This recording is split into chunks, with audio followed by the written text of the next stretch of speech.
So one thing I want to talk about before we really get into this is calorie tracking and why it's absolutely essential. A lot of times I see comments on social media of people being nervous about this or not really understanding it. And I totally get it. It's a lot to take in when you're starting, but it is something that you really need to do in order to get the best results possible from any given diet. Now, a lot of times when I see people talking about the social media, they'll say something like, I'm worried about calorie tracking because I think it's going to give me like an eating disorder, stuff like that. But you can't be scared of this. This is a diagnostic tool for seeing how many calories you're eating.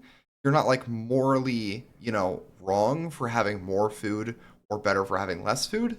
It's just that you need to understand what is actually going into your body to be able to kind of get an idea of how things are going, and if you're actually making progress or not.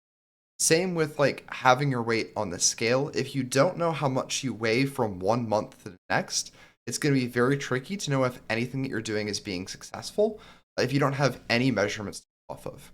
Calorie tracking is an essential metric to have. So if you don't have it, you're effectively blind. And even if you make changes, you don't know how effective those changes are, or where there might be other things that you can do that would be easier because some foods just have way more calories than you expect because you've never looked into it. Once you do, you will also probably start to see that there are a lot of things that surprise you in terms of how many calories things have. There are a couple ways that you can track this. Um, Obviously, whatever ends up working for you in the long run is what you need to stick with, but I'd heavily recommend MyFitnessPal. This is kind of the top recommendation I always give because it's the most popular. It has a huge database, and what has premium version that it's going to try and get you to use. It's not required at all for any of the essential features. I've also heard people say good things about Lose It and Chronometer. I know some people that use that. But again, it's whatever you find works for you for doing.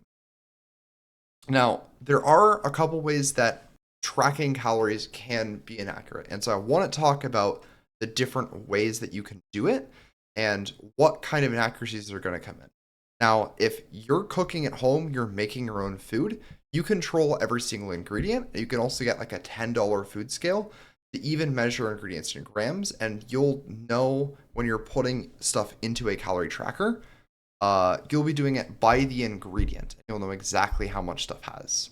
If you're going to a chain restaurant, something like McDonald's or whatever, these have to have the calorie information somewhere posted online. It's a legal requirement. That's also true for a lot of food that you might have in food or the military. If it's being supplied by a company, you can look up, they probably have something somewhere of how many calories that has. Now, if you're eating someone else's cooking, you can try and ask them what's inside, but they often probably, might not be measuring food on their own. So get as close as you can in terms of what the ingredients are, make an measure and make an estimate from there. Now, the kind of worst situation is if you're going to, say, a local restaurant.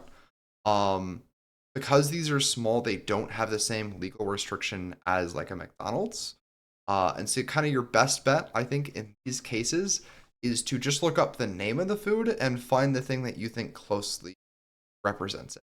You probably won't be able to get an exact match, but if you can get like 80% of the way there, that's way better than being like, oh, well, I wasn't really hungry. I just guess I just didn't really have much today, so it should be fine. And just not really. Keep in mind that this is also going to go for liquids as well. So if you're going to, a bar and getting alcohol, that's also going to have calories too. If you're at McDonald's, Taco Bell, whatever, and you're getting a soda, that's going to have calories, and keep that in mind. Um, Now, one thing to watch out for as you're tracking these, sometimes the serving sizes can be very misleading. There might be things that kind of look at it, the label says it's not that much, but then you actually measure out how many servings you had, and it's like 3 times because you've had 3 servings. So always check the serving size first, especially if there's something where it's like not one package is a serving, but it's like multiple servings for a bag of anything that you would normally be having. You'll kind of want to multiply that out with a calculator or in MyFitnessPal to get an idea of exactly, how stuff has, how many calories and other things it has. So heavily recommend after watching this video, even if you feel like you can't calorie track, you're really nervous about it, just try and track everything you possibly can. Even if you're not changing your habits yet, just getting an idea of what foods are contributing to the calories that you're having right now, how many calories you actually have on a daily basis is going to change your mindset on this. You'll also be able to see how many calories that you're actually having.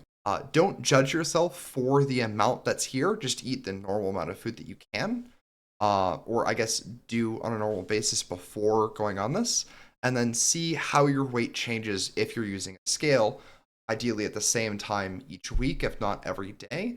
From there, you'll be able to get ideas of how you can change your calories per day from that. If your weight is staying the exact same with the amount of calories that you're eating, that means that you're at maintenance. And so if you're wanting to gain weight or lose weight, you'd want to kind of go 500 calories up or down from that, gaining or losing roughly 1 pound a week, which is about a half a kilogram. Doesn't have to be perfect, but as long as you at least have a general idea of where you're at in calories and how many that you're having on a daily basis, how your weight is changing, that's going to make it much easier for you to see how you might need to change things in the future in order to get the results that you're looking